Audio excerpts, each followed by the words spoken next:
something else using the lorries. Lorry is also part of the vehicles which we are talking about here. So it means it will be very expensive. Honorable Speaker, I want to urge my colleague to be objective leader, which I believe they are objective leader, and look at this bill and look at Kenyans. Because we don't say that we don't want to pay tax. Taxation is part. Mutunga. Yes, was a point of order. Kamket. Is it Kamket? What's your point of order? What's out of order? Mr. Speaker, I raise understanding order number 1. Mr. Speaker, given the interest in this bill, and having noted, Mr. Speaker, that the card system in this House is totally rigged, could I be in order, Mr. Speaker, that you use a mixture of both the card and other considerations in identifying members to speak? What are the other considerations? There are other members, Mr. Speaker. There are members, Mr. Speaker, who never even went for lunch. They were here literally, they put their cards from 1 up to now. And there are other members, perhaps, Mr. Speaker, who may have been doing other things for their constituency. So, Mr. Speaker, I'm saying, Mr. Speaker, I'm seeking your indulgence. I understand you. Yeah, that you use a card and a mixture of a bit of members catching your eye. Thank you, Mr. What I Speaker. don't know is what your other methods are. But members, the screen is full, both requests and interventions. Requests are 89. But on the screen, I can only see about 15, of course, because of the structure of the screen. Interventions are 9, and I know many more who want to speak. Listening to the tone of the debate, it's up to you as a House to decide whether you want to stick to 5 minutes or you want to cut a little less. You are okay with 5 minutes? Okay. We'll go on with that, if that is the mood. What we will do is, you know, in a debate such as this, there are a lot of considerations that we follow. We'll be as fair to everybody as we can.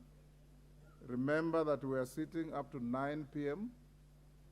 So by that time, I'm sure the majority of you will have had an opportunity to speak. Even if we are saying 5 minutes, if you came to prosecute only 1 point, when you finish it, you don't have to meander around on other issues that are not clear.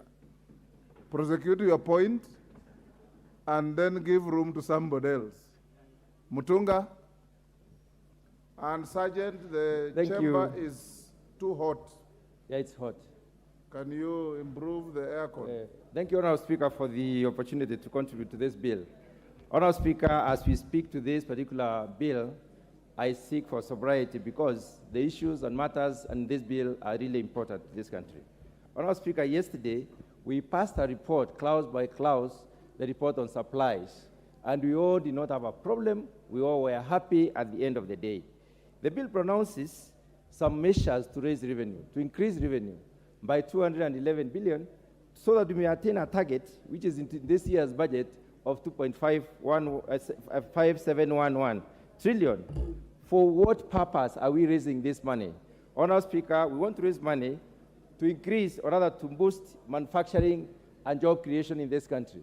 If we create more jobs, it means we employ more Kenyans. It means we get Kenyans out of destitution. Honourable Speaker, it is also supposed to increase access to food or food security, in other words. It's supposed to increase possibility to have universal health and also complete the stored projects. I am sure in every backyard there is a stored project, and these are the projects we would like to complete with this money. And finally, and unique in this particular respect, Honourable Speaker, affordable housing. I want to highlight a few issues that have been brought by my colleagues. One of them, some have cited insensitivity to Kenyans. Is creating jobs being insensitive to Kenyans? is employing the 6 million or so youths who are in this country looking for jobs for 4 or 5 years, being insensitive to Kenyans, is spreading the little that we have to all the others, being insensitive to Kenyans. Madam Speaker, I do not think so. Many have also cited that there are other means, and they're not coming clean on which means. Which means are we referring to? More debt, more burdening, selling out this country to foreigners, or auctioning our institutions and our investments? I do not think that is the way to go. Honourable Speaker, let me pick on the issue that is more contentious in this House, the issue of 1.5% housing levy. I'm looking at Kenyans who are unemployed, and I'm looking at employed people saying that giving 1.5% is punitive to get our daughters and sons employed, to get your brothers and sisters employed. You cannot surrender 1.5%. Honourable Speaker, I would like, if it were possible, to bring an amendment to say a minimum of 1.5%, and those who can give more, to give more, because we need Kenyans employed. Once we employ these Kenyans, are we not spreading the power across the domain? Are we now supporting those who are at the bottom of the pyramid? If somebody is in a household that is educated and doesn't have a job, and there are so many others who are depending on somebody who doesn't even have a job today, are we saying that it is unreasonable to employ such a person? Housing scheme has the capacity to employ 3 people per every 3 million house, and indirectly, that is directly and indirectly 8 people. If we create this employment, don't you see the sense in having the youth employed? Honourable Speaker, I think that is the lowest we can go. Minimum 1.5%, and those who can give more, to go ahead and give more. Honourable Speaker, there was an issue of aircraft and parts. The duty on aircraft and parts, Honourable Speaker, this comes in to address the demand for air travel. I am sure some of us here suffer because they do not have air travel. I come from Meru. We have an airport at Isiolo, which we can use very effectively, but there is no commuter plane. We would like to have a commuter plane like the one going to Kisumu, like the one going to Mombasa, like the one going to Garissa. We would like that. Investment in this field is impossible because of the cost. Is that really being unreasonable? Don't we have important things to do over time? Is our time not useful as it is, as yours is? Let's look at these things positively and try to see how we can build this economy in a better way. Honourable Speaker, there is the issue of investment in reducing cost when it comes to importation of materials. When you look at the bill, there are about 21 ways in which it is lifting the Kenyans out of the burden. And the issue of the fuel levy from 8 to 16%. Look at the other East African countries whom we compare with. I'm sure some people are saying in their minds that we should not compare ourselves with anybody. But are we living in a universe which is only us alone, or are we living in a universal economy? In a universal economy, we respond as per the others. If the others have 16%, why not us? Tell me, why not us? Honourable Speaker, I support fully this bill. Lilian Kogo. Lilian Kogo. Thank you so much, Honorable Speaker. Yes, Minority Whip, Honorable Dr. Lilian Kogo. Thank you. Thank you so much. PhD, LLM. Thank you. Not LCC. Honorable Speaker, allow me, Papa, to rise and vehemently oppose this particular Finance Bill 2023. And I want to do it on the basis of a couple of matters, and after that I'll just sit down, Honorable Speaker. It is proposed, Honorable Speaker, that there is a tax that is going to be placed on what is being assumed or being called beauty products. And beauty products, most of the consumers of beauty products are women, Honorable Speaker. And I do not know why somebody would hate Kenyan women that much. Why do you hate Kenyan women that you don't want them to be beautiful?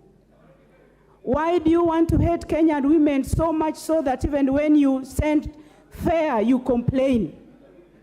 Why do you want to hate Kenyan women to the extent that you assume these are beauty products? But things like wigs are used by women probably to cover up when they are having or they are suffering from cancer. What I'm saying, Honorable Speaker, these are not only beauty products, Honorable Speaker. We have both men and women who suffer fungal infection of nails, Honorable Speaker. And that is why people end up using what they call fake nail products. These are not necessarily used for beauty. These are even recommended by doctors. But what I really hate is the attitude that people have towards Kenyan women, Honorable Speaker. We want to compete with others in beauty. We want to also look nice. We want our husbands to see us beautiful, Honorable Speaker. And we have a right, Honorable Speaker, to use this addition product, Honorable Speaker. So whoever thought about putting any or introducing taxation on beauty products, please think twice, because I know even your wife at home uses them. Secondly, they do. Thank you, Honorable Speaker. I want to say, Honorable Speaker, that most content creation, digital content creation, is done by young people, Honorable Speaker. And as I speak for young people of this country, Honorable Speaker, it doesn't matter whether this particular taxation has been reduced from 15 to 5%. These are people, young people, who take a lot of their time to try and put food on their table and to get employment for themselves. Why do you want to cheat the Kenyan public that you are creating employment when you are killing employment on the other side, Honorable Speaker? These are people who are young and they need tax reprieve so that they can be innovative and they can also be creative, Honorable Speaker. Of course, I don't want to belabor, Honorable Speaker, on increment of taxation on petroleum products, Honorable Speaker. Everything, all manner of fuel requirement is petroleum-based. Why should somebody insist, whereas we already have high taxation? We are spending so much already, Honorable Speaker, on electricity.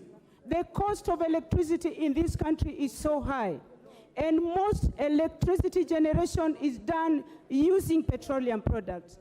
How much are we going to end up paying for electricity, Honorable Speaker?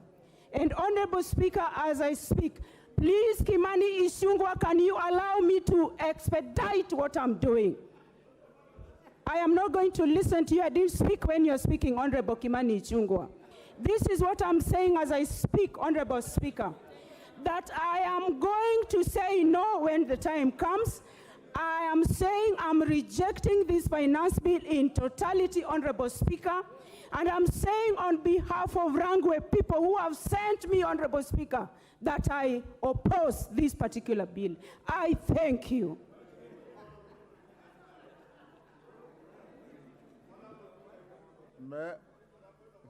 Yes. Honorable Speaker, on a light note, you need to protect me. And I appreciate that there are some members who generate bonga points from their constituencies by mentioning the name Kimani Ichung'wah. But you know, it can't be that I can't even smile.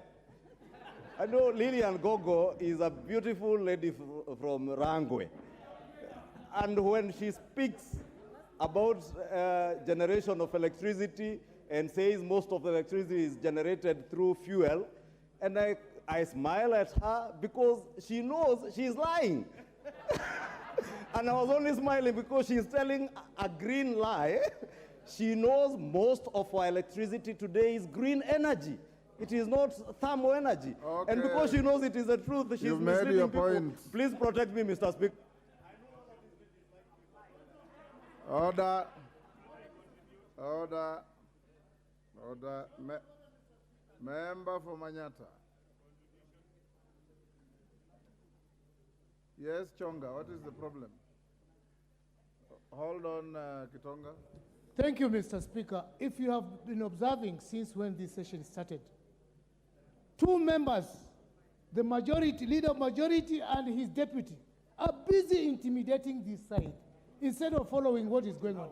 They are bullying the opposition side. Mr. Speaker, my request, Mr. Speaker, Yes. is to make a statement about these two leaders here. Order, Honorable Chonga. Order, Honorable Chonga. Order, Honorable Chonga. Honorable Chonga, you are legitimately elected by your people. And you should not allow yourself to be intimidated by simply a member looking across at you. That cannot be, and the House will protect every member against, and there's no limitation as to where members should sit. Kitonga Kon. Thank you, Honorable Speaker, and I thank you for this opportunity to contribute to this very important bill. Honorable Speaker, before I even go on, I want to start by correcting the honorable member who has just contributed. And I want to say, Honorable Speaker, that it's important when members are contributing to this, they should have at least gone through the bill. Honorable Speaker, if members turn to page 169, they will see that the clause that was taxing human hair and products, beauty products, has been deleted by the committee, Honorable Speaker. So I can assure the member that she will be beautiful and she will continue being beautiful. But we also insist on natural beauty, Honorable Speaker. But Honorable Speaker,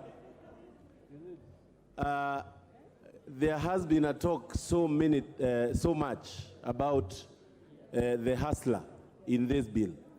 And Honorable Speaker, it's important we demystify and know who are really looking up for the hustlers.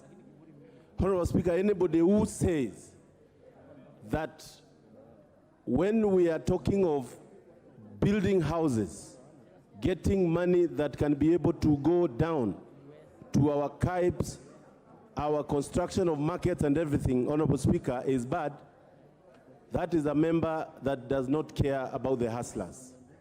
And Honorable Speaker, there are members who are opposing this bill, but what they want is to have youths that are desperate, that can be used for maandamano and to cause havoc in this country because they have no work or duties to do, Honorable Speaker. I would like to say that this bill, Honorable Speaker, the finance bill, is a bill that is all-rounded.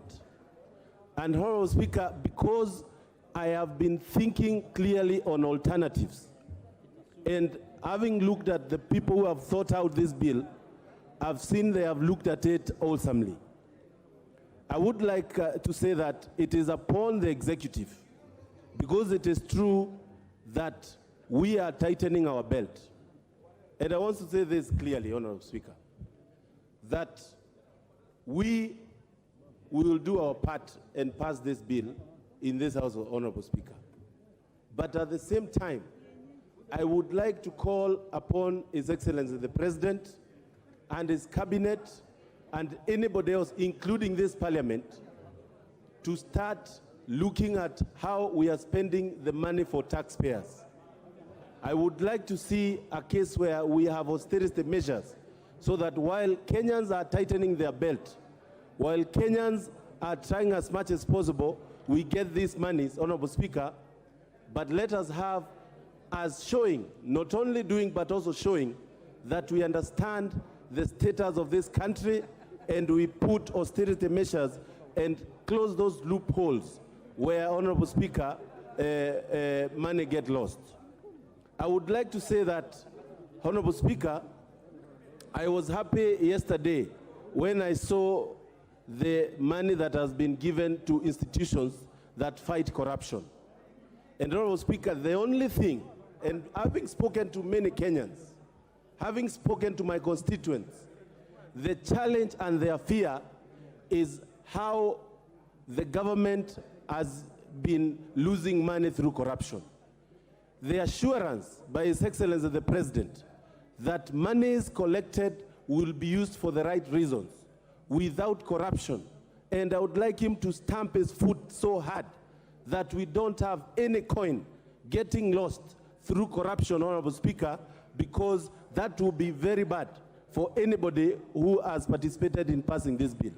Honorable Speaker, maybe, and moving forward, in another 1 year, the bill that is going to be read in this House will be for increase of salaries of teachers after we pay pending bills that have been accumulated for 5 years and 6 years, Honorable Speaker, during handshake government. Honorable Speaker, I support. Thank you. Doris Donya. I want to see if you live to your promise that you'll speak for 1 minute. Thank you, Mr. Speaker. I stand to oppose this motion, more especially from the side of betting.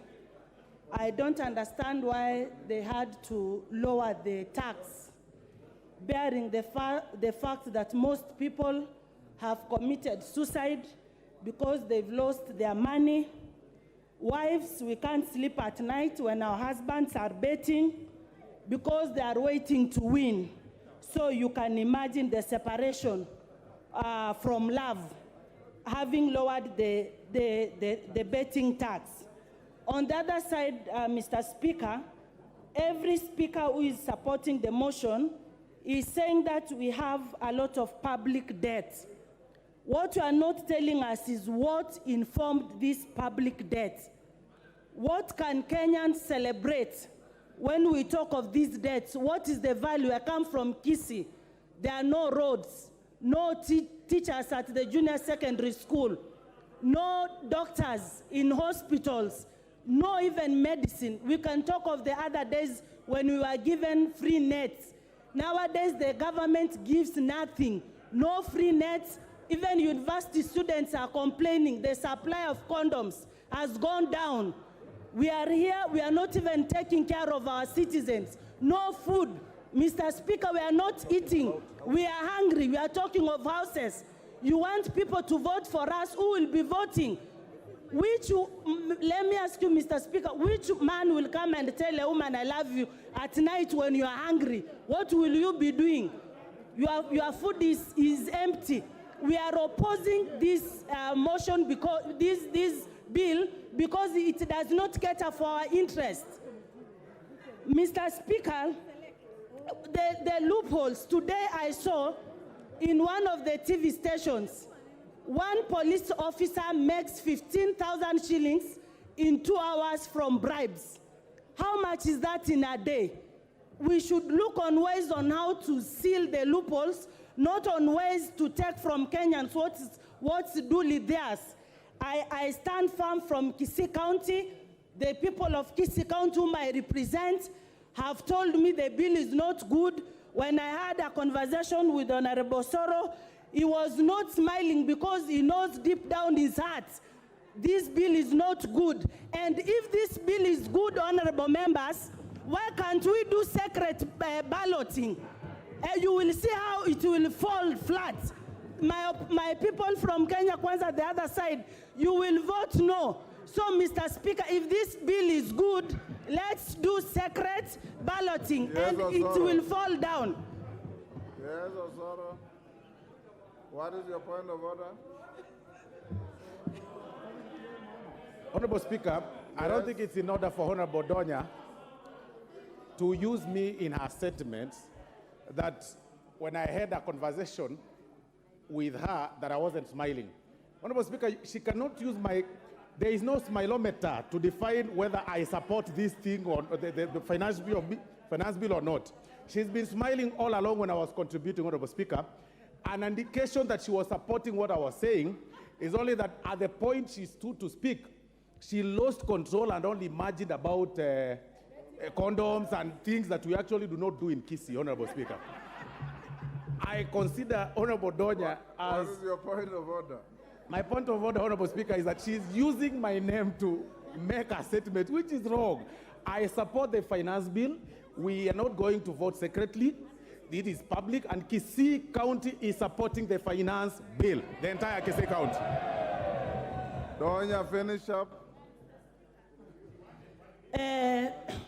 Thank you again, and Honorable Soro. You have 30 seconds. Lastly, Mr. Speaker, if the government wants to make money, which every point is we are looking for money, we are looking for money. Even in this finance bill, you are just saying you want money, please ask your government which you are supporting to make use of our idle land. They make more factories, so like Mumias is dying, Sony Sugar is dying. That is where we find employment, not building houses. In fact, you are advocating for divorce because if a teacher, you are assuming Donya is a teacher. My husband is a teacher. I contribute house taxes. How many houses will you give Donya and her family? Meaning my husband will be sleeping in another house. I'm also in the other house. What are you telling Kenyans?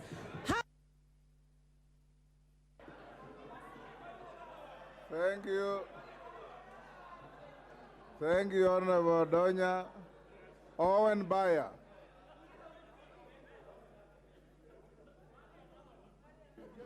Honorable Speaker, as we come away from the entertainment by Honorable Donya, we would now like to get to serious business. Honorable Speaker, you know, when I used to teach something called systems theory. When you are looking at systems theory, you needed to look at the input and the output. Honorable Donya, what is order and Bayer? Point of order. How can he say entertainment? You are making my electorate think I'm a comedian, Honorable Bayer. What are you saying? You have to withdraw, not entertainment. Carry on, Honorable Bayer. Thank you very much. Thank you very much. You need to start paying content fee for your new job. Honorable Speaker, I'm talking about systems theory. And when you're talking about the systems theory, you look at the input and the output. But at the end of the day, Honorable Speaker, the bigger picture, the whole system is very important. As we split hairs discussing the finance bill and the issues that go into it, we need to look at the big picture. The big picture is this country requires revenue. The revenue that is required is needed so that we move this country forward. What are we looking at? We are looking at 300 billion shillings. Where is this 300 billion shillings going in this finance bill? Honorable Speaker, if I come from the coast, and I come from the coast, I wouldn't oppose the finance bill because the Blue Economy and Fisheries Department, for the first time, to grow the fisheries industry in the coast is getting 1.8 billion to ensure our fishermen have nets, our industry in the fisher industry has resources. Again, the shipping and maritime affairs industry has 24.88 billion, money that is meant to grow the maritime industry at the coast. Again, in this budget, for which this finance bill is going to finance, has 2.2 billion for buying land from absentee landlords. Honorable Speaker, if you come from the coast and you oppose this finance bill, the finance bill which is going to finance all these beautiful, good things that the president wants to do for the coast region, who are you fighting for? That is the question that I ask. Who are you fighting for? We need to look at the big picture. When we collect all these resources, all this money, whether it comes from hair, from nails, from condoms, like Donya said, from wherever it comes from, the bigger picture still remains an important thing, and it is about what we get from it. And I'm very sure after this finance bill, the coast region will rise because of the money that we have. Honorable Speaker, again, the question is, where do we as a country want to go? Do we want to go over the cliff through more borrowing, or do we want to stop borrowing, start looking at inward revenue and use that revenue to ensure that we can develop this country, or we want to go over the cliff with debts? Honorable Speaker, many of these people who I shared a podium with when I was in ODM believed what Kibaki did when he was president. That Kibaki brought in the new saying, kulipa ushuru ni kujenga taifa, ni kujitegemea. Kulipa ushuru ni kujitegemea. A lot of them believe in that mantra. They believe in the Kibaki economics, which was about self-sustaining a country through taxes. Today, they will sit here and say, we cannot pay taxes, we should not pay taxes. But what I want to look at, Kenya Kwanza has a manifesto which it has to fund, and that funding must come through taxes. And it is these taxes that we have to collect as a government and ensure that Honorable Wandai, Honorable Mbui, they have enough money for their roads in their constituencies, that they have enough money for CDF, and this money will not come from donors. It will come from the taxes that we pay. Honorable Speaker, as I conclude, Honorable Speaker, the Coast region where I come from is known for cement manufacturing. This cement industry has been for a long time stifled because of imported cement. A lot of the Chinese have built these roads through imported cement, and yet this country has a capacity to produce cement, employ many people, and use the local people and local resources to create wealth for this country. Today I'm happy because this finance bill imposes a heavy tax on imported cement, giving an opportunity to the cement industry and the cement industry in this country to develop. Honorable Speaker, we have the ultimate duty as leaders to ensure that we sacrifice just like our ancestors and our forefathers sacrificed for this country. We cannot be talking about me and I and the other. We need to look at the nation, at the country. Kenya must rise, and it cannot rise. Thank you, Ruth Odinga.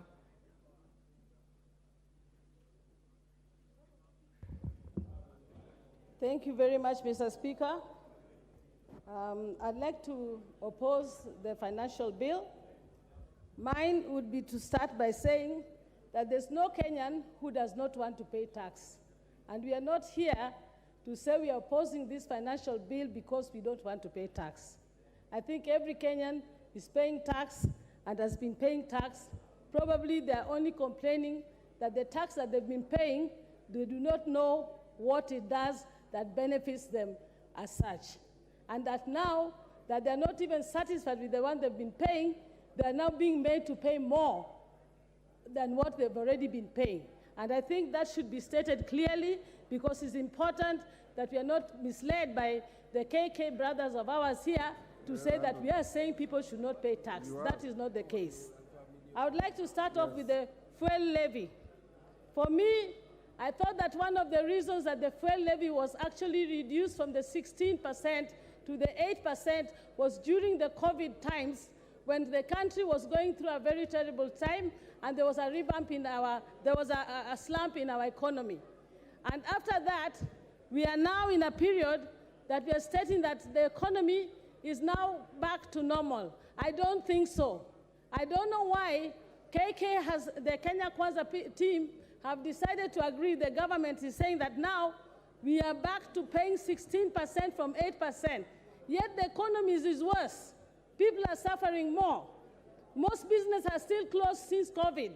What has happened that has informed us to now state that the fuel levy should go from 8 to 16%? I think that was too much of a drastic change. We all know that the fuel levy is going to affect the whole of the economy, especially Kenya being an agricultural economy. With the fuel taxes going higher, it means, therefore, we are going to be paying more for machinery in the farms. We are going to be paying more for transportation of our goods, and this is really going to affect our economy. On top of that, we are saying that the VAT should be put on export goods. If we do that, we are killing the same export that we are expecting Kenya to be a net exporter of our goods. How do we then start putting VAT on those exports? Number two, I would like to talk about the reason why why the women of Kenya started Mama Mboga. The Mama Mboga movement of us, where we are now having women doing table banking, started because women were not feeling confident enough to go to the banks to get money from the banks. Reason was that the banks were charging high interest and taxes to the women. They therefore started this table banking.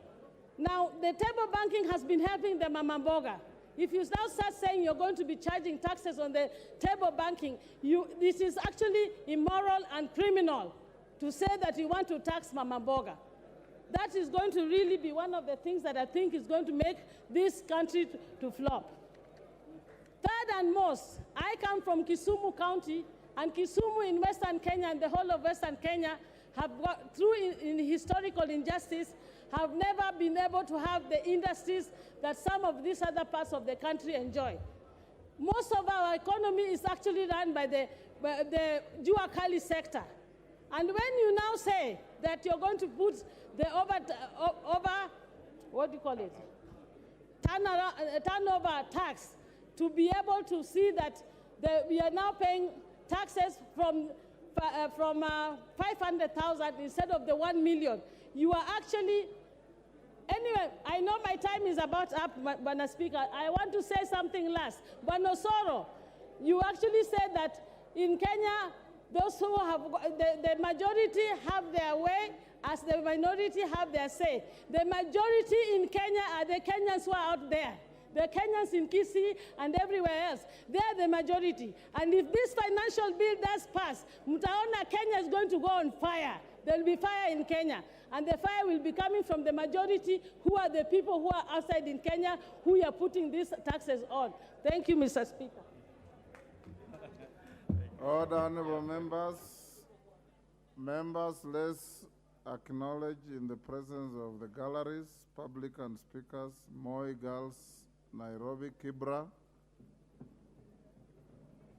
Tekimbere Primary School, Mbere, Embu, Elgon College, Nyaribari Chache, Kisii, Kimasiani Boys Secondary School, Kipkelion East, Kericho, Gedesmane Academy, Suba North, Homa Bay, Beth Mugo High School, Dagoret South, Nairobi, Kinderville School, Mavoko, Machakos, and Kavingoni Secondary School, Makueni.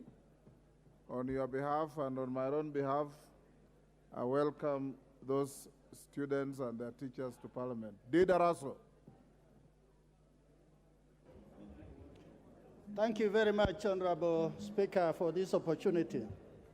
Honorable Speaker, on the onset, I rise to support this bill, and for the following reasons. Honorable Speaker, this side of the House has a government to run. Government is about running schools, building roads, hospitals, and all those services that is for the well-being of the Kenyan citizen. Honorable Speaker, when the other side says we don't want to pay taxes, I want to say as follows. Every week, I drive for 8 hours to Marsabit on a first-class tarmac road that was paid for by the Kenyan taxpayer. Our population is small. Had we been told, pay for that road, we as the people of Marsabit or Isiolo, we could not have afforded to pay for that. For that reason, there are many things that we must have in mind. Taxation is about generation. That one generation must bequeath something to the following generation. And we have the choice. Either we bequeath them burden and poverty, or prosperity and equity. And in this particular case, I believe Kenya Kwanza government has said, let us bequeath equity and prosperity to the people of Kenya and for the following generation. Honorable Speaker, taxation comes with many things. One of it is burden. Everybody must dig into their pockets. But you have to make a choice. Do you want tomorrow to be much harder than today, or to make it harder today so that tomorrow you will have a better life? Among those things, which we as legislators must go through. Just visit Kenyatta National Hospital, where the very poor or deprived of our people visit that hospital, where they hardly get medicine, they hardly get good services of doctors, and our people are hardly able to pay their bills. But the doctors there and the staff that is in Kenyatta National Hospital, I think they are doing a magnificent job. But the question is, if we cannot pay for that facility, then what will happen to the majority of Kenyans who, like you and me, do not have that insurance cover to enjoy the best of facilities in this country? Honorable Speaker, the elephant in the room, why there is a lot of haranguing and complaints from the other side, is because the Kenya Kwanza government is saying, let us grow the tax bracket. Let us grow the economy. Because we have been selectively taxing the few who earn salaries and the few big companies. Today we are saying, let everybody who is within reach of taxation pay their tax. And I think that is the discomfort that we are experiencing. Honorable Speaker, this particular committee have done a good job.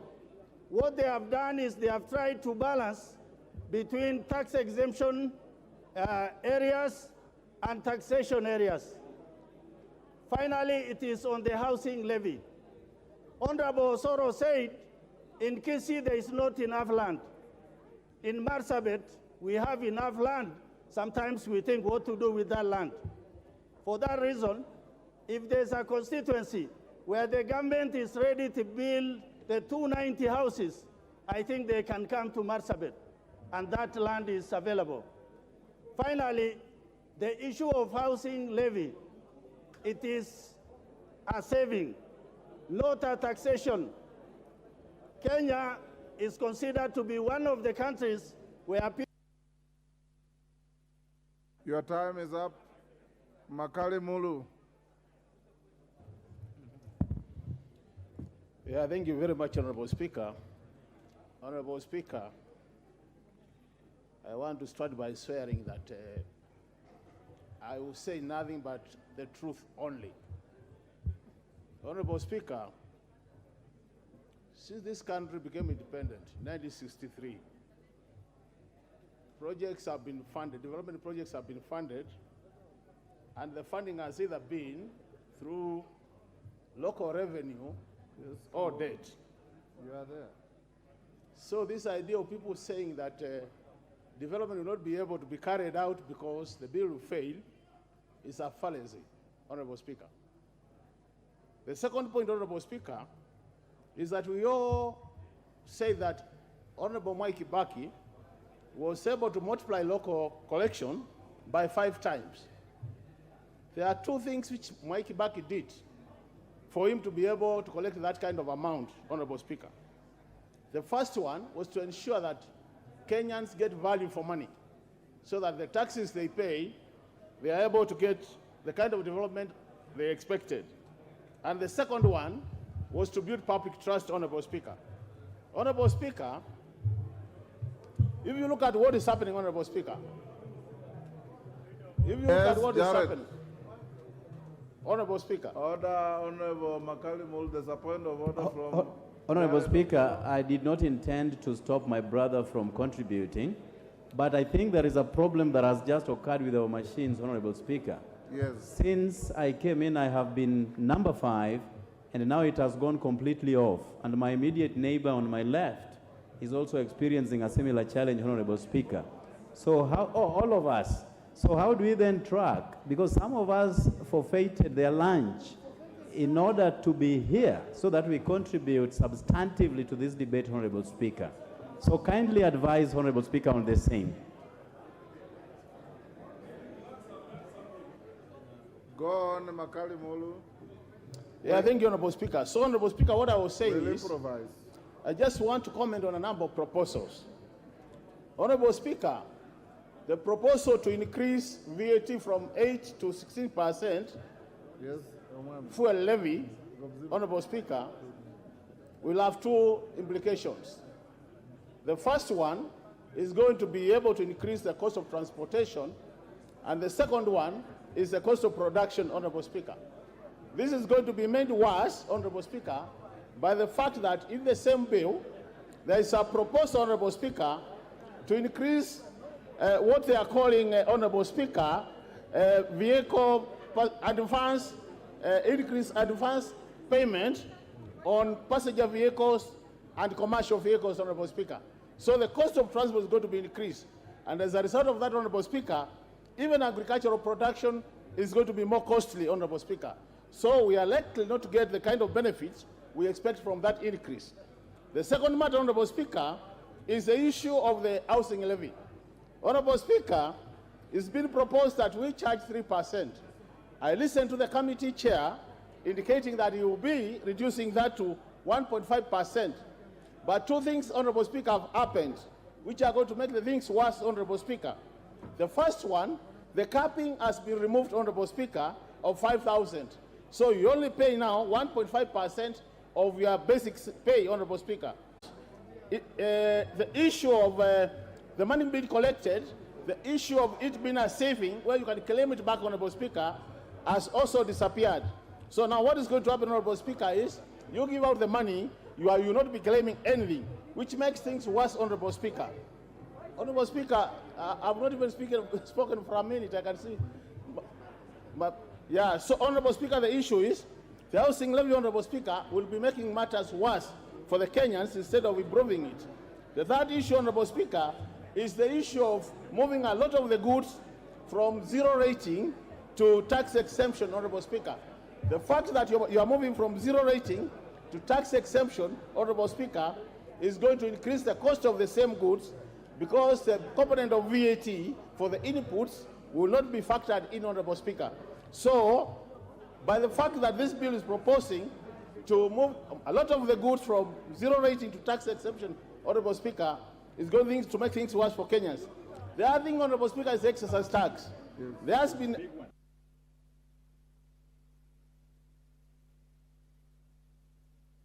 we'll even decide that. Okay. Yes. But we'll. Yes. Thank you, Makali Mulu. Give Makali Mulu 1 minute. Yes. Thank you, Honorable Speaker.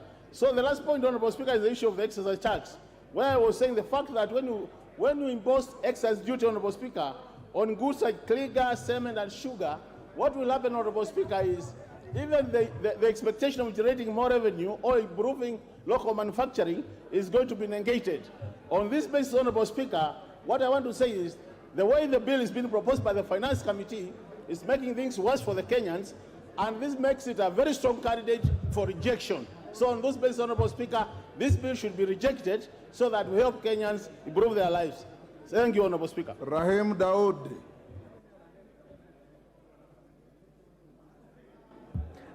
Thank you, Mr. Speaker.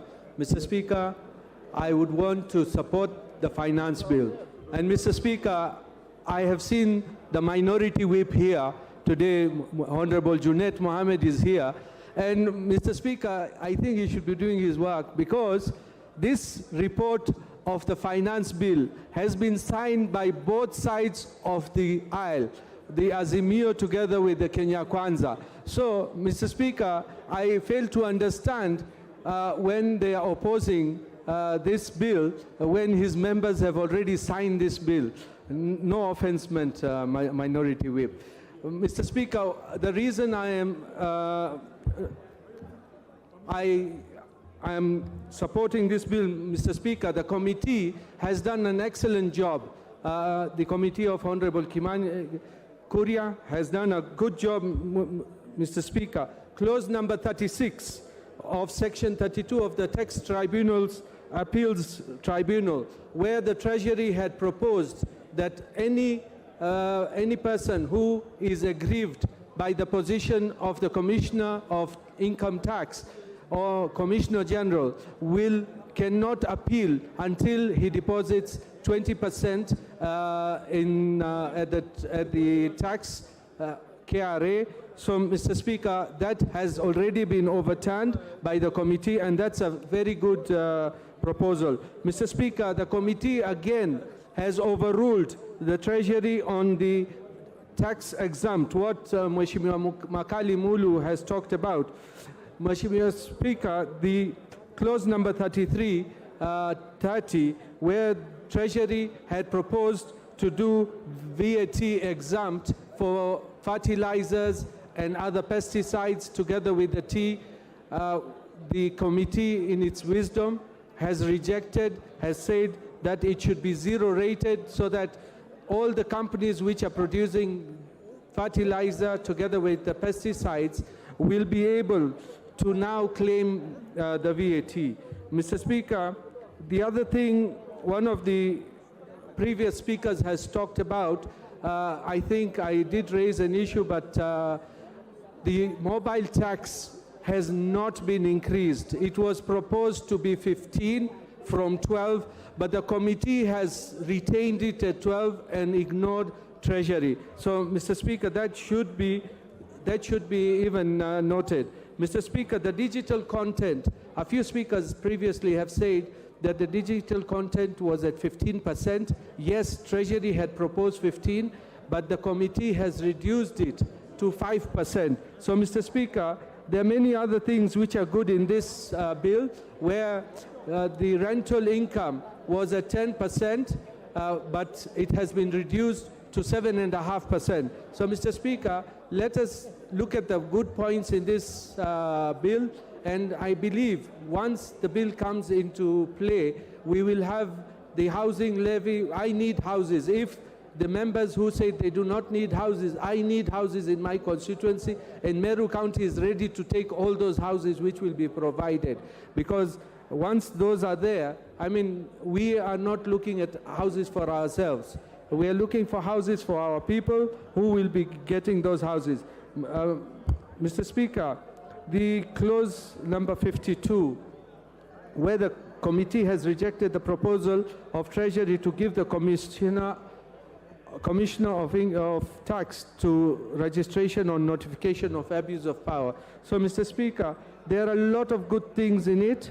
The LPG, 16% VAT on LPG has already been removed. So that will mean LPG now will be costing much, much cheaper, and green energy as well. There are many incentives for the green energy. So with those few remarks, Mr. Speaker, I wish to support.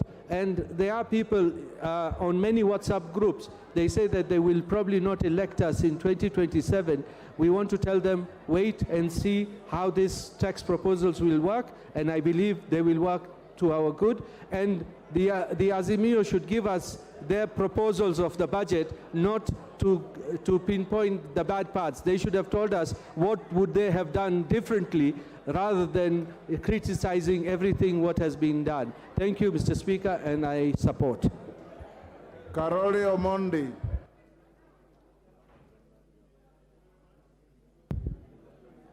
Thank you very much, Right Honorable Speaker, for the opportunity to speak both on the report as well as the finance bill.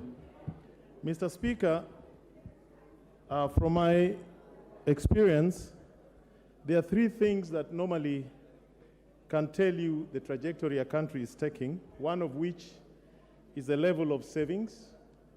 The other is the number of patents you can find in that country, and the third one is the money that is allocated to education. And I'm very conscious of the fact that the estimates have been published, and with that in mind, I'm now ready to make my comments on the finance bill. I've noted in the estimates that there's an increment in CDF allocation, probably of 18 to 22 million per constituency. In my case, in Suba South, where we give each student 10,000 shillings, that would mean additional resources for 1,800 students. I've also noted that there's an increase in allocation for the educational sector. I've also noted that there's a reduction on rental income from 10% to tax on rental income from 10% to 7.5%. But most importantly, I've also noted that there's a reduction of budget deficit by about 400 billion, meaning there's generally a reduction on the debt appetite. Mr. Speaker, on the issue of housing levy, let me put it on record that this is one of those areas where the public collective is more important than the individual collective. There are many, many areas where generally the public have to pull together to realize what is called the public good, such as in insurance, medical insurance, and housing schemes. The housing scheme is a very good idea that I would like to support, and I'd like to put it on record that it has been part of our agenda as ODM for a very long time, from 2007. I would like to make it clear that there may be arguments, there may be disagreements on this issue, but for the general public good, the housing levy is a good idea. What I would suggest, there should be a guaranteed minimum return on those who invest in this scheme, which should be benchmarked by the treasury bill, rate for treasury bills, so as to protect the investments against inflation. I would also like to suggest that we should have very robust ring fencing against corruption associated with this project. And finally, I would also like to suggest that we remove the tax on the income received from investments made by the public on housing levy. Mr. Speaker, on the charge on tax on non-residents, I would like to recommend very heavily, because I was not in the committee, that we avoid situations of double taxation or double jeopardy for non-resident Kenyans. And we should respect international obligations that we have under double taxation treaties. An issue that I was going to object to very strongly, but which has been addressed, was the 20% deposit on tax assessment when you appeal against KRA decisions. Mr. Speaker, as a lawyer, you would know those provisions that were proposed were tantamount to overturning the well-known principle of onus of proof on its head. But that has now been overtaken by events, and I'm very happy that that particular issue has been addressed. Mr. Speaker, on the issue of VAT on fuel, I understand very clearly that this is a conditionality from the IMF. But it also demonstrates how we do our politics in Kenya. It is very interesting that those who last year voted for the introduction of the VAT 8% are this year completely opposed to it. And those who opposed it last year are this year completely supporting it. But let me add my voice and say our economy is still very fragile. We can hardly see the early green shoots of a recovery. I would have wished to see very strongly that the 8% is not introduced on fuel levy because of the adverse impact it will have on everybody. On 35% tax, I agree with that. Those who earn more should pay more. Finally, Mr. Speaker, let me put it on record that I think the House should be respected by the various political parties, and members should not be intimidated or arm-twisted on how they should conduct their business in this House. And they should be free to vote the way they wish with their conscience for the public interest. Thank you very much, Mr. Speaker. Order, honorable members. Order. Order, honorable members. Take your seats. Sorry, take your seats. Honorable members, I appreciate the tremendous interest in this debate. On our screen, which has been malfunctioning at times, we have 115 requests.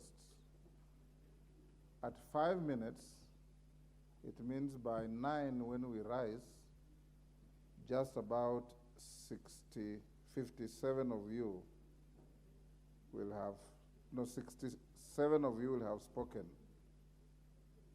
I want to suggest to you, members, and I remember my good English teacher, Roger Hargreaves, said, if you can't make your point in the first minute, you are unlikely to make it in 20 minutes. If you agree, we can reduce a little further to 3 minutes per member, save for the time reserved for the majority leader. If we reduce to 3 minutes per member, then we'll push to ensure that as many of you air your views and go on record on this issue. If you are in agreement, I want to proceed that way. Are we in agreement? Yes. As many as of that opinion say aye. Aye. Will those of the contrary opinion say nay? The ayes have it.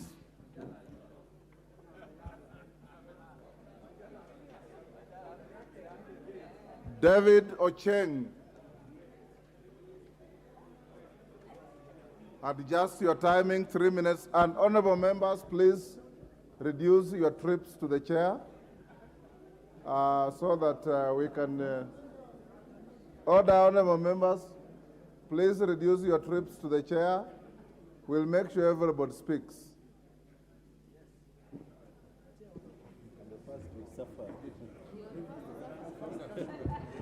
I'm the first to suffer the consequences of 3 minutes. Mr. Speaker, I stand here to support the finance bill, Mr. Speaker, and to state that, Mr. Speaker, the very role of government is to ensure that the country is run in a manner that responds to the needs of the people, Mr. Speaker. Mr. Speaker, the needs of our people are diverse, are many, and can never be met within a year, 2 years, or even in a lifetime, Mr. Speaker. But it's always important for any government to ensure that it's able to satisfy at least the bare minimum of the needs of the citizens, Mr. Speaker. Mr. Speaker, after the budget that we passed last week, it is upon us as a country to ensure that we have resources, to ensure that we are able to implement our agenda. Mr. Speaker, this bill has gone through, in my opinion, the most thorough public participation that any bill has ever gone through. It's like we are changing the Constitution, Mr. Speaker, but we are not. We're just debating a bill that is going to help, Mr. Speaker, create jobs. Mr. Speaker, this bill has made proposals to put taxes that will ensure that you don't import so much fish, you don't import furniture, we don't import cement, we don't import paints. Mr. Speaker, the bill as currently done promotes job creation. And that's what we need in this country. We need more jobs, not fewer jobs, Mr. Speaker. And by ensuring that we are protecting the local industry, Mr. Speaker, we hope that more jobs will be created. Mr. Speaker, I'm happy with the committee on its recommendations on the tax on sugar. I was so worried, Mr. Speaker, that this was going to make our industries uncompetitive in EAC. Mr. Speaker, I thank the committee for accepting to remove the proposed import on sugar, because we're going to have our products going out into the East African region at a lower rate, Mr. Speaker. Mr. Speaker, the housing levy, Mr. Speaker, is the elephant in the room. Mr. Speaker, it is stupid. In fact, I don't know what I can describe, to beat a man for doing what you yourself proposed. The other side proposed this housing levy, Mr. Speaker. Now it's being implemented. And so the issue with the other side is not that they don't like housing. The issue they have is that someone else is implementing it. If they were the ones implementing it today, they would be asking us to support, Mr. Speaker. So I want to just request all of us to give this housing levy a chance, Mr. Speaker, and warn, Mr. Speaker, that after we approve this housing levy, Mr. Speaker, this parliament should ensure that anybody who misappropriates money for housing should go to jail, Mr. Speaker, forthwith. Mr. Speaker, we'll ensure that we are accountable, that the government is accountable on the money Kenyans are going to give on the housing levy, Mr. Speaker. Mr. Speaker, I want to end by saying that patriotism, Mr. Speaker, means supporting your country all the time, and the president when he deserves it. This president just took office 8 months ago. He deserves our own attention and support for him to make this country a better place, Mr. Speaker. I support and hope that all of us are able to, so that we can move this country forward. Thank you. Rachel Nyamai.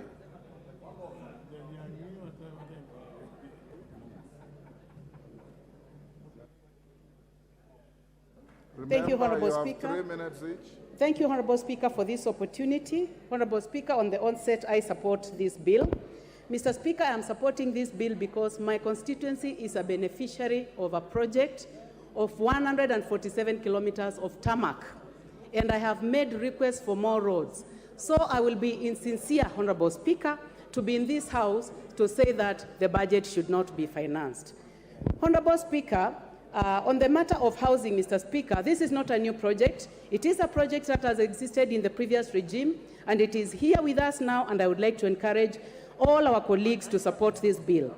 I support this housing levy because it is going to keep our young people busy through provision of labor, through provision of construction materials, among others. Honorable Speaker, I would like also to say that we cannot continue producing what we can we cannot continue importing what we can produce in this country, Honorable Speaker. We are importing toothpicks, Honorable Speaker. We cannot continue doing so. We need to give a chance to our country so that we can have steel wool produced from our iron ore. We produce labor here. We produce all these other products here so that they can be manufactured here, packaged here to benefit our youths, to keep our youths busy so that they get off alcohol and all the other forms of ills that keep them away because they are busy. Honorable Speaker, I would like to go to the matter of digital marketing and say that every government must take digital marketing very seriously and must harness it. And the finance bill has already taken care of that. Honorable Speaker, matters to do with Bitcoin, cryptocurrency, pay-per-click, social media marketing, email marketing must be exposed to tax. Honorable Speaker, I would like to go to the matter of production of the content that is being done by our young people, that because our cities are clean, because our lawns are beautiful, our young people are able to produce very good videos that are on sale.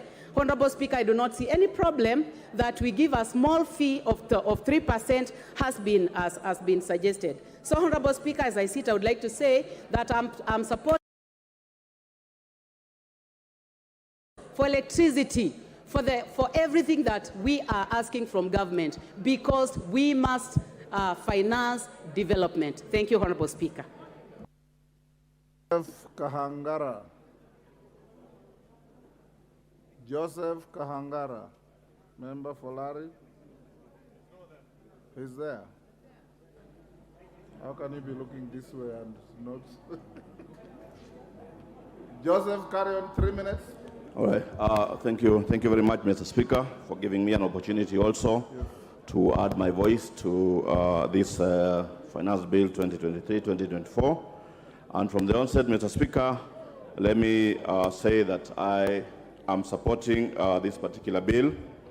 And I will start by saying that this being the first budget by the Kenya Kwanza government, we are aware that those people who are opposing the government were already asking what the government has done, because 8 months down the line, there doesn't seem to be much that is happening. But Mr. Speaker, we are all aware that as the government came into power, of course, we had issues of debts and pending bills, which we've not been able to take care of. And that's one of the reasons why, as a member of Kenya Kwanza, I want to support this particular bill. Mr. Speaker, we've already, as a House, passed already the budget estimates. And in the budget estimates, we talked about money that we have given up for roads, money to go to hospitals to provide medicine, to give water, salaries for civil servants, agriculture, and money to our counties and to our schools. And Mr. Speaker, having passed that as a House, it simply means that we have to provide money to be able to complete these projects which we are promising our people. Many of us here, members of parliament, we keep running to government ministries, asking for projects within our areas, because we are elected by the people as their representatives.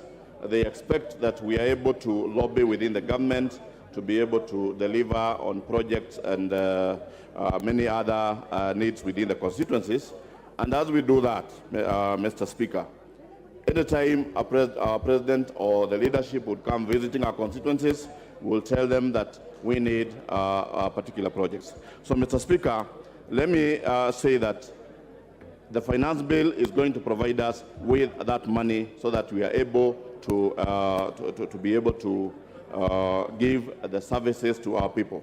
And where I come from in Larry constituency, we need roads, we need water, we need hospitals, and I would actually say that we are consumers of taxes paid by Kenyans. And in that case, I am supporting this bill because we provide the money, my people are going to get the necessary services. I thank you, Mr. Speaker. Raphael Wanjala.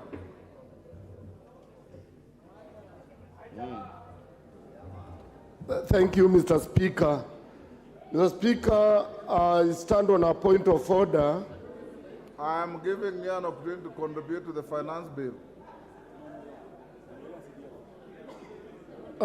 Mr. Speaker, I stand on a point of order, a quick one.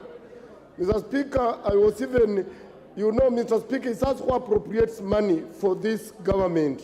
And Mr. Speaker, we were promised that our CDF money will be in Kitty by Thursday. Yes, they brought 5 billion as they promised. But the second 5 billion that was supposed to be deposited by tomorrow, by yesterday, Tuesday, latest 5, up to now, it has not been deposited. Are we in order to keep on appropriating money for the other departments of government, yet we who appropriate, we don't get any money?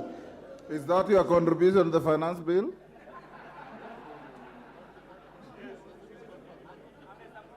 Honorable Anjala, take your seat. Before I came to this chamber at 2:30, order, Honorable Koyo. Before I came to this chamber at 2:30, I confirmed that the second tranche of 5 billion CDF disbursement was done yesterday, and it has hit the account of the CDF management. You may cross-check, but I checked with the Treasury, and Order Anjala. Order Anjala, you know me, we have been in the same party for a long time before you veered off. And I'm telling you as a fact that the money was disbursed, 5 billion, and the minister has indicated that before the closure of this financial year, all the outstanding CDF money will have been disbursed. I know, Pasaris, you want to ask about the Women Fund. The two are congenital twins. The two are congenital twins. They go together.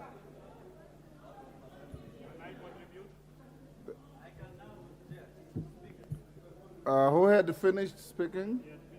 The member for Larry. Now I'll give to member for Nyando, Jared Okello. I'll come to you, Jack. Just be patient. Honorable Speaker, I thank minutes, you. Everybody will speak. Just be patient. Oh, my 1 minute is already going. Honorable Speaker, I thank you very much for the opportunity, and I rise to vehemently oppose the finance bill, because it is that which will paint a very gloomy picture on the faces of the electorate that sent us into this House, Honorable Speaker. Honorable Speaker, this morning I was driving to Parliament, but I also thought of detouring into immigration to check on a passport that I've been pursuing for a little longer. And Honorable Speaker, I was told a similar story, that the machine broke down over 1 year ago, and it has not been rectified to date. And Honorable Speaker, that is the same government that wants to provide me with a house. And similarly, Honorable Speaker, I tend to look at the squalor situation that our police officers live in 60 years after independence, Honorable Speaker.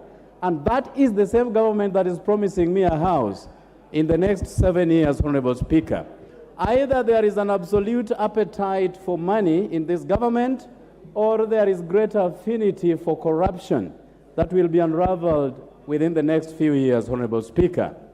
I am perturbed that the VAT on fuel that will move to from 8% to 16% will have a multiply effect on everything from production to manufacturing to transport. Every sector will have to hike their prices just because of this movement from 8% to 16% of VAT, Honorable Speaker. And this is something that we have to interrogate very well. Honorable Speaker, I come from a sugar-growing region, and I'm disturbed that the local sugar is now going to attract taxation.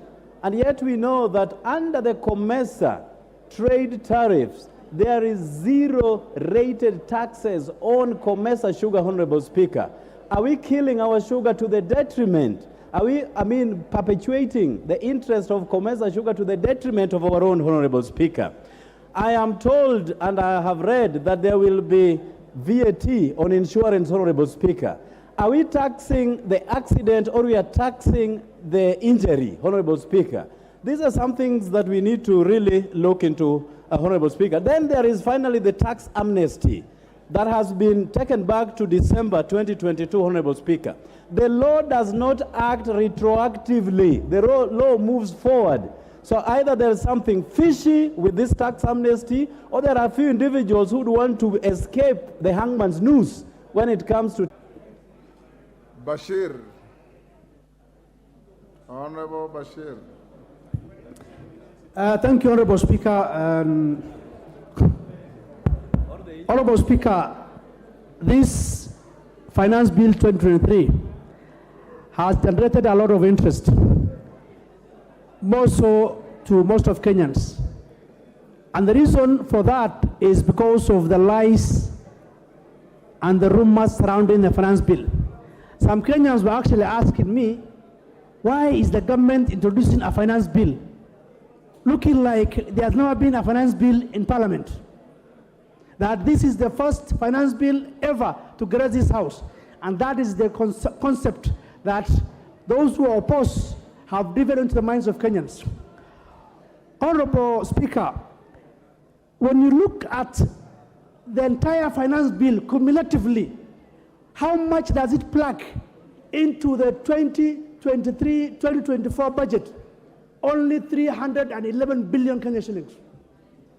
But what it has created, it's as if that this Finance Bill is being used to generate 1 trillion shillings. And I'm sure those opposing have not even taken into cognizance that it is only plugging 311 billion shillings into the budget of 2.6 trillion shillings. These are things that people don't want to know about it. And so the point is that don't make it like this is Finance Bill 2023 is the entire budget and everything. No, that is the only amount it is bringing. But again, do we have a choice?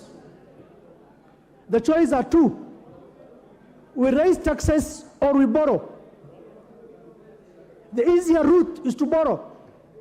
The hard road is to raise taxes. When you borrow, it's an easy route, but ultimately you will pay through the nose. If you raise your own taxes, however painful it is, because as I said, no pain, no gain. You must raise taxes so that you can feel the pain. Honorable Speaker, there are issues that I've been talking about, housing levy. Let me ask, these houses that are being built, who is going to build? Who are the casual laborers? Who are the suppliers of materials? Are they not Kenyans? Are we not going to generate employment and resources for those who are building and those who are selling the materials? We do. All of us here seated here have houses, and you are saying housing is not a priority. Why do you live in a house? Why don't you live in caves? Let's not cheat Kenyans. The amount that we raise is supposed to be used for welfare and service. Anthony Oroch.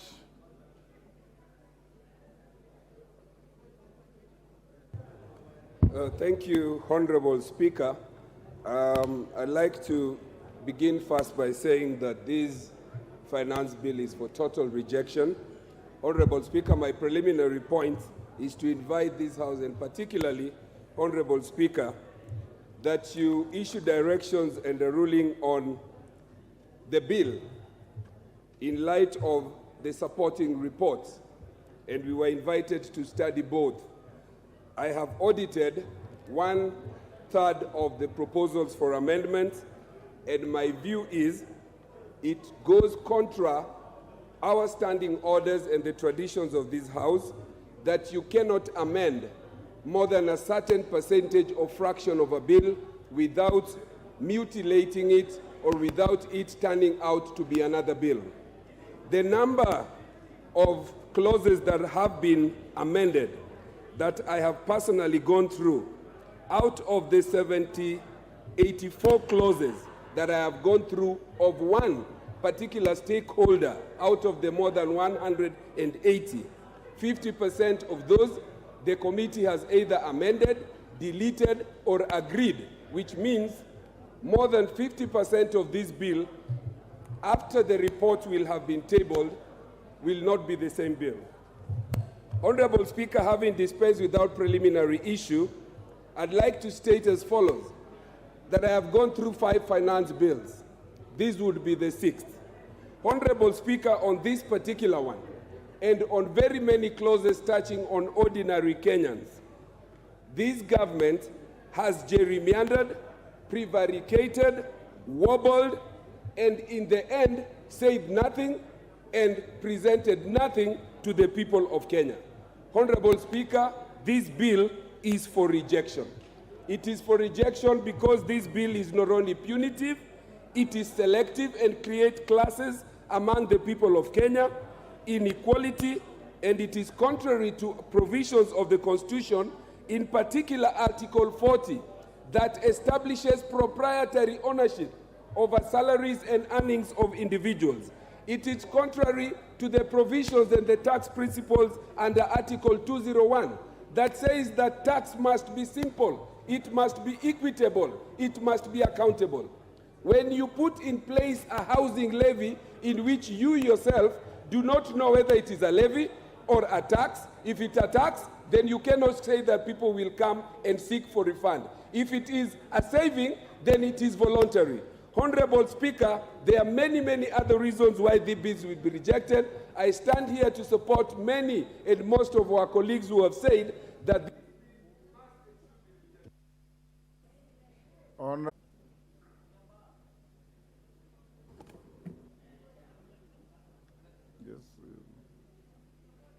Give the Honorable Kaitanyi the... Thank you, Honorable Speaker. I stand to support the finance bill, and I specifically want to address 2 issues on the finance bill. One is under Section 72, the export and investment promotion levy that has been that is proposed to be imposed on products that need to be manufactured in the country. As Kenya today, in our constituencies, we currently talk of unemployment. The unemployment rate is very, very high. And unless we address this issue of unemployment, there is no way that we are going to get employment for our youths. So we need to create employment. We need to get companies manufacturing in our country. The cement factories, for example, need to manufacture more from our countries as opposed to importing clinker and coming to finish the product in Kenya. If we can be able to convert the limestone that we have, we get levy from our quarries and get that limestone converted into clinker, and that clinker is used in our factories, we'll have employed 100 more, 200 more Kenyans that are looking for employment. In the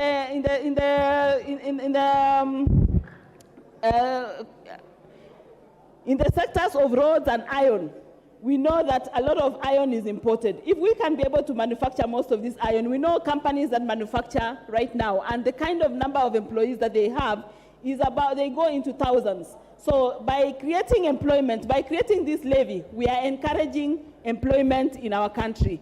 The second aspect that I want to raise is on the housing fund. Many issues have been raised on the housing fund, and I want to thank our president for thinking futuristic. Our population is growing. We were 40 million Kenyans the other day. Today we are talking about 50 million Kenyans. By 2030, we'll be talking about 60, 70 million Kenyans. If we don't think about where these Kenyans are going to live in 2030, then I think we are not being futuristic. Let's look at the forefathers, our forefathers, who thought about our independence, fought for us, and today we are enjoying the kind of freedom that we have from that fight. Today, let's look at our employment. We talk about 3 basic commodities when we are taught in school: food, shelter, and accommodation. Food, shelter, and clothing. The other day, as the Mio people are carrying sufurias, now we have food in the shambas. Now we want to talk about housing, sort out matters housing, so that 10 years from now we will have a house. This person in Aldai, who currently does not have a house, in 5 years' time they'll be able to have a house.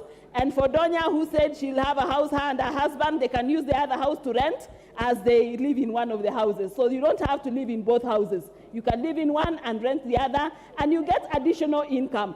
Let's talk about employment that we get from this housing. There's a lot more employment that will come from this housing. At the end of the day... Member for Bumula. Thank you, Honorable Speaker. From the onset, I wish to oppose this bill. Honorable Speaker, Clause 17 proposes to tax the entire business income of members, clubs, trade associations, and women chamas. Literally, Mr. Speaker, this bill is proposing now to bring the chamas of women in the villages now to be taxed. If you can remember, honorable members, this government came into power riding on the hustler nation mantra. Women in chamas, are they hustlers or are they people with means? Two, Mr. Speaker, this bill introduces a turnover tax which now targets the small businesses. Now, if you are a mama mboga, you are in the village, you have your daily sales at 1,370. Know that Ruto's government is coming for you, and now they are coming to tax you. Now, if you go to a level of taxing mama mbogas, what government are you? What hustlers are you protecting, Honorable Speaker? And it's on that note that I oppose this bill, because most of our border borders who helped this government a lot, border borders who went round saying we are hustlers. Now I want to tangazia those border borders that your days are numbered. Ruto's government is coming for you. If you are a border and you get anything in excess of 1,370, know that you are going to be taxed. Honorable Speaker, this government has employed or proposed to employ a lot of KRA people to ensure that now they will start going around harassing these mamas in the villages to ensure that mamas pay tax, to ensure that borders pay tax. We are saying no to this bill because it's going to frustrate our people. Lastly, Mr. Speaker, Honorable Ichung'wah is harassing me, but you cannot go anywhere, Honorable Ichung'wah, with this. Lastly, Mr. Speaker, the bill proposes to tax this housing tax. It proposes to tax civil servants who in the end, Honorable Speaker, there is no framework that defines how they are going to be allocated these houses, how they are going to get their money back. And on that note, I say no. Majority Leader, you can now have you have 15 minutes. Thank you, Honorable Speaker. Honorable Speaker, I support this bill. Honorable Speaker, as I support this bill, Honorable Speaker, let me just begin by pointing out the three critical issues that I see this bill proposing to do. One is to raise revenue to meet the expenditure of our national government and our county governments. The revenue expenditure that we approved yesterday and even supplied to ministries. Two is to provide tax incentives to both consumers and Kenyan businesses, and that's why you see a raft of proposals that incentivize the Kenyan businesses. Three, Honorable Speaker, is to improve the tax administration by easing the tax burden to persons and also to businesses paying taxes. Honorable Speaker, it is not lost on all of us that we are in an economic crisis in this country. Honorable Speaker, the economic headwinds that we are facing as a country, including the high cost of goods, the high cost of living, a weakening shilling against almost all major foreign currencies, are linked to the residual effects of the post-COVID or the COVID pandemic, and also tied to the disruptions occasioned by the war in Ukraine and Russia, and also the instability within our region, Honorable Speaker, with the influx of refugees coming into our economy and other areas. Therefore, Honorable Speaker, we are in a situation where we are not alone globally.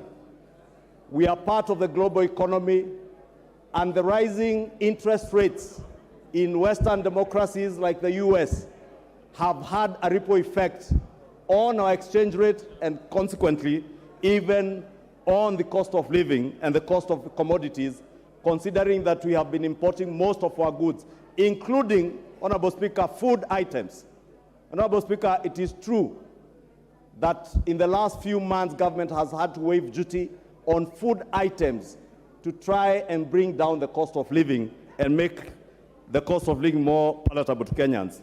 Honorable Speaker, this finance bill of 2023, and I must thank the chair of the Committee of Finance and all the members of the entire 15 members who sit in this committee, because for the first time, Honorable Speaker, Kenyans, even Kenyans who never knew what a finance bill entails, have had the opportunity to interact with this document and appreciate that there is something called a finance bill that raises revenue for government. Because Kenyans, Honorable Speaker, wherever you go to your constituency, Kenyans are asking for development projects. But they never ask themselves, where does that money come from? But from the engagement the committee had with members of the public through the public participation, Kenyans now have come to appreciate what it takes for government to be able to raise money, Honorable Speaker. However, Honorable Speaker, this is one of the finance bills that have been vilified more than any other bill in the history of our legislative processes in this House. But, Honorable Speaker, the vilification has been informed by misinformation, a lot of propaganda, a lot of insinuations and disinformation of things that are not even in the bill. But the sad thing, Honorable Speaker, is that even as we sit here today, there are members who have not even interacted with either the bill or even the committee's report. And Honorable Speaker, you have had members stand here and say, oh, our beautiful ladies, their wigs and all the other decorative items they use are being taxed. But if you interact with this report, the Finance Committee's report, on page 169, I see the committee report has dropped that particular provision. Honorable Speaker, I have had a member here, the member for Nyando, say that we are now taxing accidents, that insurance compensation will now be taxed. And I did hear even a veteran member like the member for Kathiani, the Honorable Robert Bui. And I confronted him that day when I saw him on radio speaking. And I asked him, Mheshimiwa, where in this bill did you read that people will be taxed for insurance compensation? And Honorable Speaker, if I draw reference, because it's good, to page 240 of the bill, this bill talks about taxation of input VAT on taxable supplies that you are being compensated after loss on input tax that you had already claimed against your output tax. Honorable Speaker, for someone who does not appreciate finances and taxation, it may be too much English. And maybe a number of us have been misleading Kenyans out there in funerals, in rallies, out of not knowing. But I want to confirm to the people of Kenya that a lot of the misinformation and propaganda that has been used to vilify this bill is untrue. There is no person who will have an accident and you'll be forced or you'll be required to pay VAT on your insurance compensation out of an accident. It is only on taxable supplies where you had claimed input tax, Honorable Speaker. Honorable Speaker, as we vilified this bill, Honorable Speaker, we forgot all the good elements about this bill. And I appreciate what many members, especially my colleagues in the minority, have been saying. I reject this bill in totality. As you reject this bill in totality, be kind enough to inform Kenyans that income tax on rental income is falling from 10 to 7.5%, but nobody says that. We only talk about what is going up, only VAT on fuel. And even VAT on fuel, Your Honorable Speaker, is not a new thing. We were here in 2018 on this floor. The same mouths today that are vilifying the rise of 8% to 16% advocated for the 8% that exists today from 0%. The same voices, Honorable Speaker, that vilify the housing levy today And I saw someone on social media, somebody asking, did President William Ruto borrow this from the former Prime Minister? Because in the Azimio manifesto, I'm told the housing levy was part and parcel of that manifesto at 1.5%. Therefore, at least on this one thing, our two manifestos between the two competing political coalitions, we were agreed that there was a need for housing in this country. But today you will hear members asking, who asked you for a house? As much as nobody has asked me for a house, every day I walk around my constituency, young men and women asking me for jobs. How the housing agenda is much more beyond houses. It is about the creation of jobs. It is about the creation of wealth. It is about spurring economic development and economic growth in this economy that will be unmatched from the heavy investment that will come out of this housing levy. And I think since we are all agreed on the need for this housing levy, and I did hear two members in the morning, lawyers of high esteem, one of them is a senior counsel, Honorable Speaker, say, you know, the housing is a devolved function under Schedule 4 of the Constitution. But also forgot to mention that under Article 43 of the Constitution, housing is a fundamental human right that government is required to provide to the people of Kenya. And I couldn't bear not ask myself as I watched the Honorable Tienda Amolo in the morning trying to prosecute that case, and ask myself, if we were to argue that way, that we cannot tax Kenyans to provide housing to Kenyans, why are we taxing Kenyans to provide health care that is devolved? Why are you taxing Kenyans to provide water that is devolved, Honorable Speaker? Honorable Speaker, this bill has huge incentives for our manufacturing sector.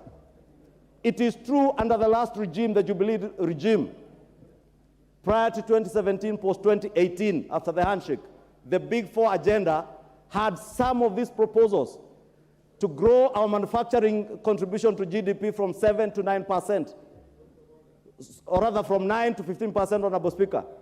Instead, it fell from 9 to 7%. What is your point of order? Honorable Speaker, I think the majority leader has a duty to be factual in terms of our standing orders. I think it is not factual for the majority leader to stand here and tell Kenyans about the issue of the devolved functions on housing, while at the same time I'm raising on the question of the required to be factual. Standing order number 91. You will not intimidate me. You know that I am not capable of being intimidated, so shut up. You cannot intimidate me. Order. So, Order. Honorable Lodge. Have you prosecuted your point of order? I have not finished. And my point of order is very well founded. It is required that anybody who presents their need are required to be factual. And even though the government taxes on everything, the duty to implement it is a fact. It is not on government. And on this taxation bill, it has not been put anywhere that this will be implemented by the county. Is the majority leader in order? And please remember, KK, you cannot intimidate me. You cannot. Ichungwa, carry on. Honorable Speaker, I choose to ignore that for obvious reasons. Honorable Speaker, I was on incentives. And Honorable Speaker, this bill proposes a raft of incentives that have lower tax implications to the people of Kenya. And I was talking about manufacturing, from the manufacturing of human vaccines in Kenya. Honorable Speaker, this bill speaks to incentives that will lower the rate of income tax and offer incentives for manufacturing of human vaccines in Kenya. And we all remember pre and post-COVID, the issues we had with COVID vaccines, Honorable Speaker, and what implication that will have to all our young men and women who are looking for jobs. Honorable Speaker, also in respect to local manufacturing, in the manufacture of motor vehicles, the bill has proposed a concessionary corporate income tax rate for local vehicle manufacturers at 15%, down from 30%. But nobody will mention this, Honorable Speaker. Nobody will tell you, among us those who are vilifying this bill, Honorable Speaker, that critical value chains in the manufacture of vehicles, including solar batteries, electric cars, their incentives have been input in this bill, and the committee actually has added further proposals even on the import of the electric cars and motor vehicles, Honorable Speaker, including electric motorcycles, to bring down the amount of fuel that we consume every month, Honorable Speaker, that is taking a huge chunk of our foreign exchange. Honorable Speaker, I have spoken about the rental income tax that is falling from 10 to 7.5%, bringing down the cost, the burden of tax for landlords and consequently to tenants who can now enjoy lower taxes, lower rents when the taxes being paid by landlords are being lowered, Honorable Speaker. Honorable Speaker, on VAT, those who tell you about, or rather vilify the bill, lying to Kenyans that they will pay VAT on tax, on insurance compensation, will not tell you that this bill is now exempting VAT for inputs on goods where farms used to manufacture drugs, both human and animal drugs, Honorable Speaker. The bill also provides exemptions on construction and equipping of specialized hospitals, Honorable Speaker, which was with a bed capacity, and I see the Honorable Nyikali is very keen on that, a bed capacity of 100 beds. But the committee, in their own wisdom, have now reduced that exemption to bed capacity, hospitals with a bed capacity of only 50 beds. You can imagine how many hospitals in our constituencies can now afford to have a 50-bed facility that will enjoy tax incentives, therefore bringing the cost of medication and health care, making it cheaper for our people. But nobody, again, Honorable Speaker, will tell you about this. Again, on VAT, Honorable Speaker, there are proposed exemptions to several agricultural products, among them the transportation of sugarcane. And I was wishing the honorable members from the Sugar Belt were all here, because I have not had any of them speak about this. Honorable Speaker, they will now enjoy exemption on transportation to sugarcane, of sugarcane to sugar mills. There will be exemption on fertilizer, exemption of value addition to tea.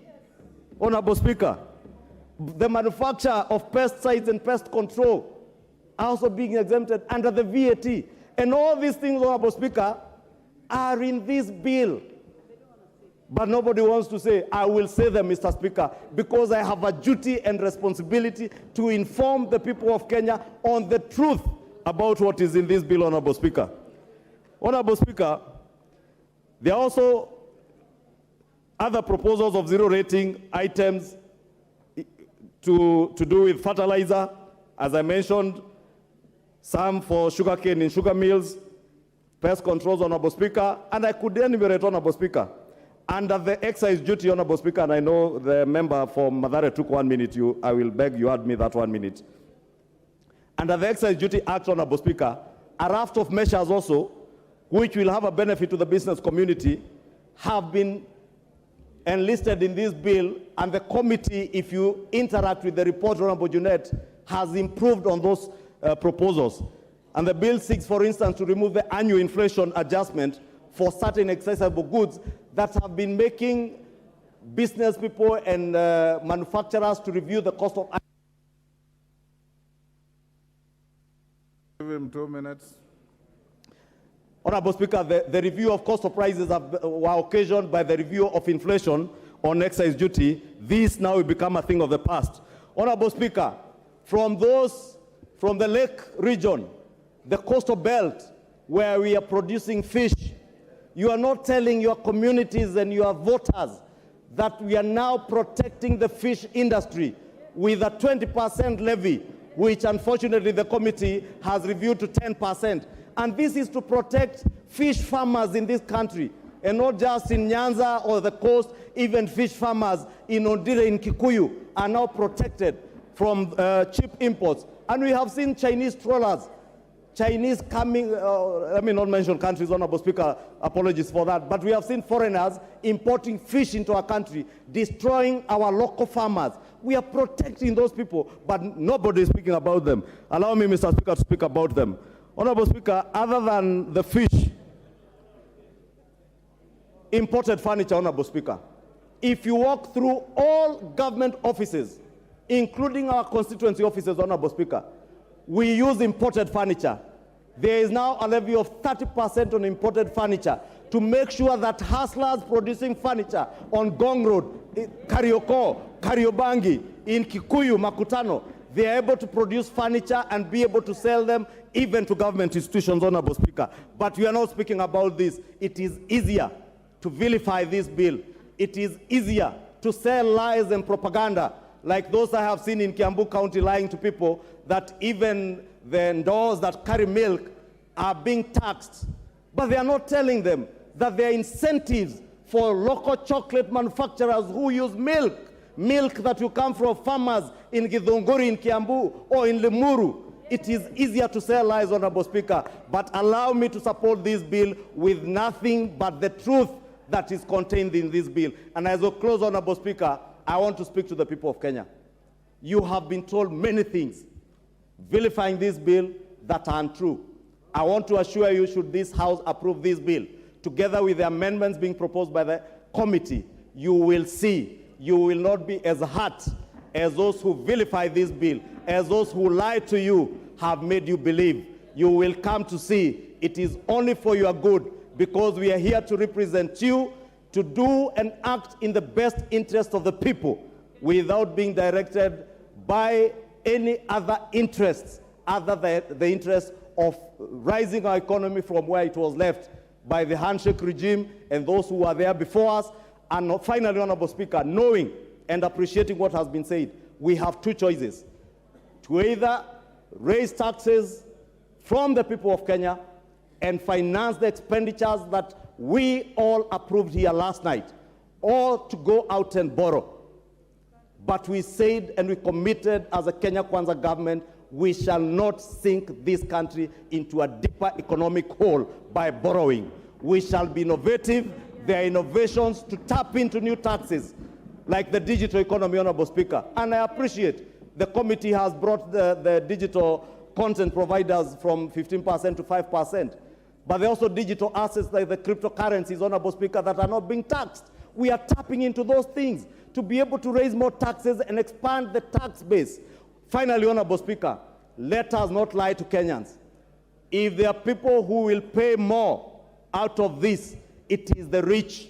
It is the rich who are earning 800,000, 500,000 shillings and above who will pay more in terms of pay as you earn. Honorable Speaker, the other things that have been said about the hair products, I did mention all those are things in the past. The hustlers in the kinyozi salons are protected by the Finance Committee. Therefore, let us not vilify that what is good for political expediency. Let us, borrowing the words of my brother David Ochieng, let us be patriotic enough. If the housing levy in the Azimio coalition manifesto was a good thing, it is a good thing in the Kenya Kwanza manifesto, Kenya Kwanza implementing it. If it was a good thing not to overborrow in the Azimio manifesto, it is a good thing for the Kenya Kwanza government not to overborrow and raise taxes, raise revenues to make our country more sustainable and more economically independent, Honorable Speaker. And therefore, for the good of our country, I beg all of you, as we close this debate, Honorable Speaker, as I close my submission, I beg all of you, be patriotic. Be patriotic. Be patriotic. Love your country. Love your country more than you love politics and people clapping for you out there. They will clap at you. They will clap for you. But they Junaid Mohammed. Thank you, Honorable Speaker. Honorable Speaker, I stand to oppose the finance bill. Oh yeah, Honorable Speaker, I think this is the 11th finance bill that I'm participating in this House, Mr. Speaker. And Mr. Speaker, this is one of the most controversial finance bill I've ever seen. And there must be a reason for that. Because we have seen 11 finance bills before, for those who are with me here, and you can see the controversy it has created in the country. And we have a destiny as a parliament, Mr. Speaker. We have a date with the destiny this time, Mr. Speaker. Mr. Speaker, from the onset, I want to say that When we were passing the VAT bill, the VAT on fuel in 2018, Mr. Speaker, it is on record that I am the one who brought the amendment when the proposal was brought by the executive to raise taxes from 0% to 16%. I am the one who brought the amendment to the finance bill to reduce it to 0%. And that is one thing that was agreed unanimously by the whole House. And I remember even the Speaker then, J.B. Muturi, was supposed to subject that matter to Article 114 of the Constitution, but he waived it on the floor of the House, and he said the amendment should come directly to the floor of the House. And in the end, an agreement was made in the House here that we go to 8% and not 16%. Mr. Speaker, that 16% is the poison chalice that is in this finance bill, Mr. Speaker. Once we implement the 16% on fuel levy, everything else will go up in this country, Mr. Speaker. Let us not hide ourselves. Let us not close our eyes on reality. Let us be truthful to Kenyans. Let us not accept that. I'm told the proposal might be from IMF, from where. Let us not care. This House must stand together and stand with the people of Kenya, because we must make life bearable for them. That is our work. That's why they elected for us. Secondly, can I tell the majority leader that the housing levy that he has alluded to in the Azimio manifesto is completely different from what is on this finance bill, Mr. Speaker. Our housing levy was modeled in accordance with the Singapore model, where we were supposed to collect money cheaply, affordably, in a manner that is bearable to the people of the Republic of Kenya, Mr. Speaker. Not this one of collecting through the nose, Mr. Speaker. Mr. Speaker, I participated in when they were formulating the Azimio manifesto. But Mr. Speaker, it is completely different. It is like day and night. Don't use the Azimio manifesto as an example. If we were allowed to donate that Azimio manifesto to you, every Kenyan today will be happy and will be supporting this bill, Mr. Speaker. Mr. Speaker, I want to say this, that let us be careful as members of Parliament, because Kenyans are looking up to this House. This bill was prepared by the executive, but it is the House that has the final say on it, Mr. Speaker. That is why they say there is no taxation without representation. That is why we are here to safeguard the interests of the public. So don't be cheated that when this House passes the bill, the executive will wash their hands on us. They will say it is Parliament that passed the bill. It's not them. I can assure you that. You wait until it is passed. Let us scrutinize this bill properly. Let us make sure that it is passed in a manner that is for the well-being of the people of Kenya. Mr. Speaker, we are discussing here big projects, housing, we are discussing many big things, roads, flyovers, and everything. People of Kenya today, Mr. Speaker, are discussing food. They are discussing what to eat, how to clothe, and how to take their children to school, Mr. Speaker. Let us not speak to them like the famous French queen, what was her name? Mr. Speaker, can you help me? Antoinette Mariette. The woman, the lady who said when her people were hungry and they were asking for bread, she told the people, you can serve them with cake. Mr. Speaker, let us not go that direction. Let us serve Kenyans with food so that they can go to school. They can go to bed when they are not hungry, Mr. Speaker. Mr. Speaker, in conclusion, I want to say, this bill is going now to the third reading. We have a chance to rectify this bill as a House. Let us not be pushed to a corner.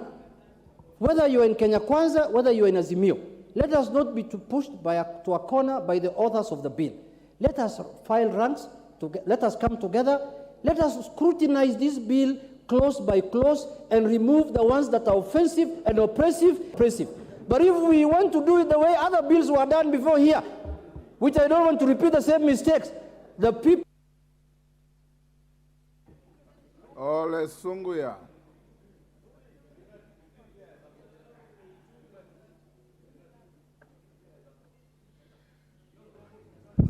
Thank you, Mr. Speaker. On the onset, as a member of the Finance and National Planning, I support the bill. I support the bill. Honorable Speaker, the Finance Bill 2023 will be a game changer to this honorable country called Kenya. Honorable Speaker, the Finance Bill is addressing the core economic. and gaps of an ailing economy. The bill addressing over 3 million unemployed youth who need a job. Honorable Speaker, the bill is a historic bill that will mark a better start of the economy recovery. Mr. Speaker, sir, the bill is addressing the debt reduction, which now stand, the debt in Kenya stand at 9 trillion, which was left by the last regime. Mr. Speaker, our projects were stalled, and men and women of the last regime put the money on their pocket instead of our projects. Honorable Speaker, the bill is an important bill that will change this country, will address a number of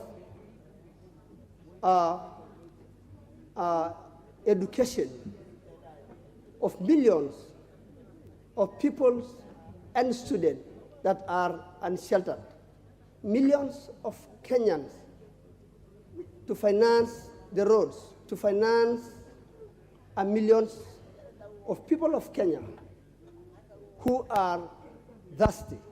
Mr. Speaker, I stand to say that this finance bill will address many gaps through even CDF, that a number of things and health need to be addressed. I stand to say that this bill must be passed. Thank you, Honorable Speaker. Mama Zamzam.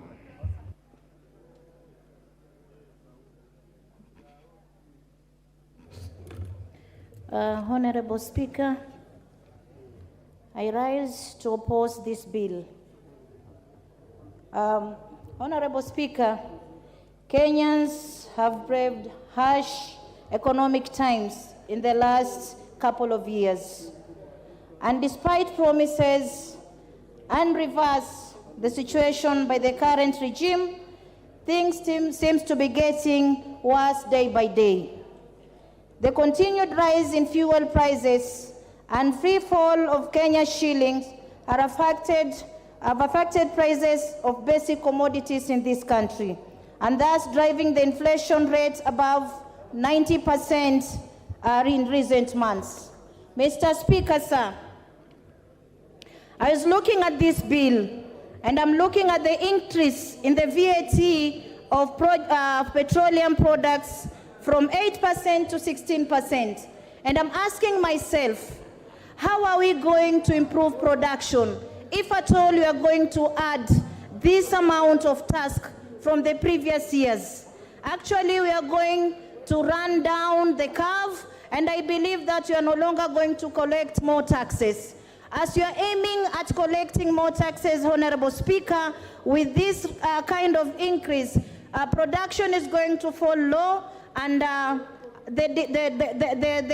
Kenyans are going to suffer even more, and the production definitely will go down.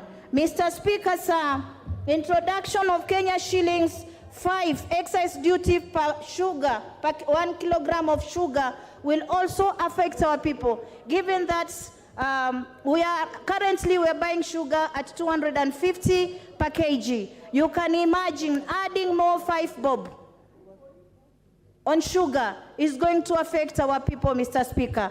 This is not a bill for Kenya Kwanza. It's not a bill for Azimio. It is a bill for the people of this country. And someone was asking, what can we do to improve our economy? Mr. Speaker, sir, I want to state that the government can start by saving the over 700 billion looted annually by sealing all loopholes. The government should go after looters to recover stolen public resources instead of discontinuing corruption cases and appointing thieves state officers. Cut down the size of government. A broke government should not be recruiting 51 principal secretaries and an equal number of illegal cabinet administrative secretaries. Eliminate unnecessary offices, including the offices of the spouses of our executive. We don't need this office. Thank you, Mama Zamzam. Although you are flouting the rules of the House by reading a speech instead of debating. Mama Alice Nganga. The rules of the House don't allow you to read a speech except the mover here if he has notes to guide him. You are debating. Give the microphone to Alice Nganga.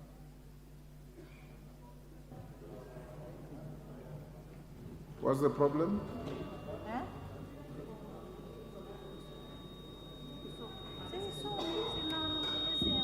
You have Mama, switch off Mama Zamzam and give the microphone to Mama Alice Nganga.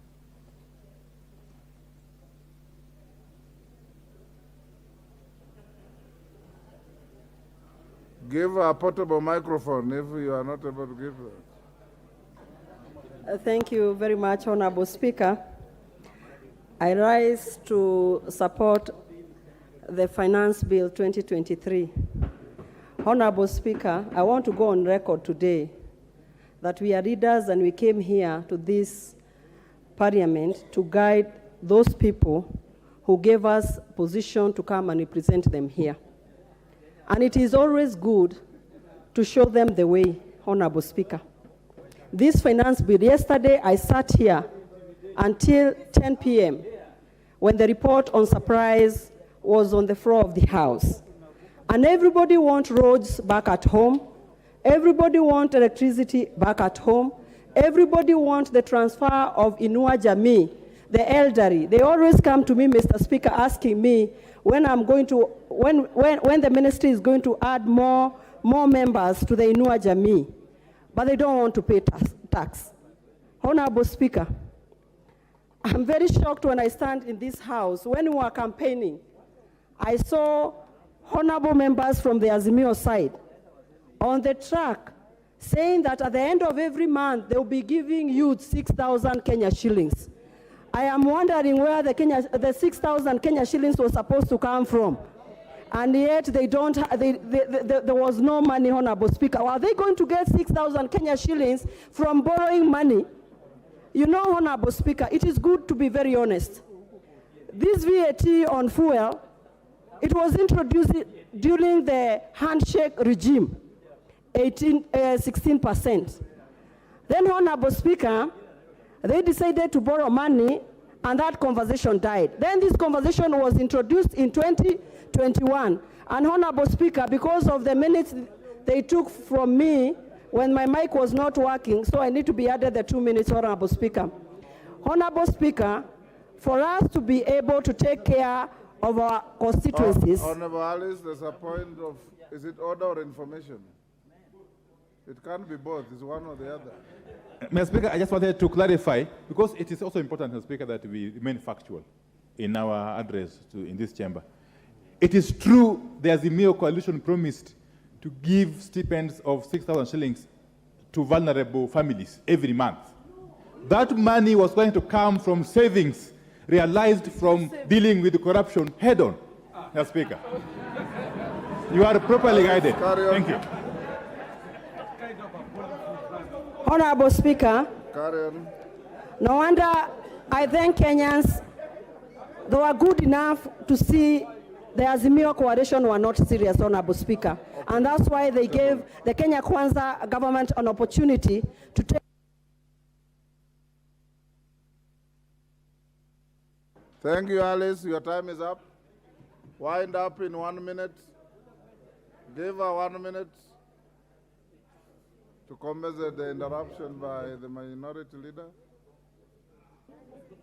Thank you very much, Honorable Speaker. Honorable Speaker, I'll wind up by saying, let everybody give Honorable our President William Samoei Ruto an opportunity to take this country